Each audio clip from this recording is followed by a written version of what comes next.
Sir Varma గారు మీరు నన్ను అడ్డుపడితే మీరు కూడా సీరియస్ గా మాట్లాడతారు. ఎందుకంటే ఇప్పుడు నేను మాట్లాడిన దానికి పాయింట్ చెప్పండి. చంద్రబాబు నాయుడు గారు కూడా అదే గడ్డి పెట్టారా, అదే పెట్టారా, అదే తిన్నాడా?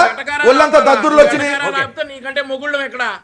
మొగుళ్ళు అయితే ఎవరికి మొగుడు వాళ్ళకవు మాకెందుకులే. నీకంత కాలితే నీకంత గుచ్చుకొని కాలితే చెవులో దూది పెట్టుకో. ఇతగాడు అరే బాబు ఒరే బాబు మీ మొహాలు ఇట్లాంటి మాటలు వెంకటరెడ్డి గారు మీరు ఏ వంశీ నువ్వు పోతానివి, ఏ నువ్వు దయ్యానివి, నిన్ను భూస్థాపితం చేస్తాను నేను అనలేదే. నేను చంద్రబాబు నాయుడు లాగా అలాంటి పల్తీ లాంగ్వేజ్ మాట్లాడలేదే.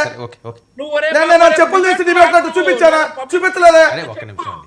అతను సబ్జెక్ట్ మాట్లాడమని సార్, లేదా నా వ్యక్తిగతంగా మాట్లాడితేనో నేను పరిశుభ్రతతో జైలుకి వెళ్ళినప్పుడు ఏం పెడితే నువ్వు కూడా వెళ్ళొచ్చు, నిన్ను కూడా కొట్టారన్నారు.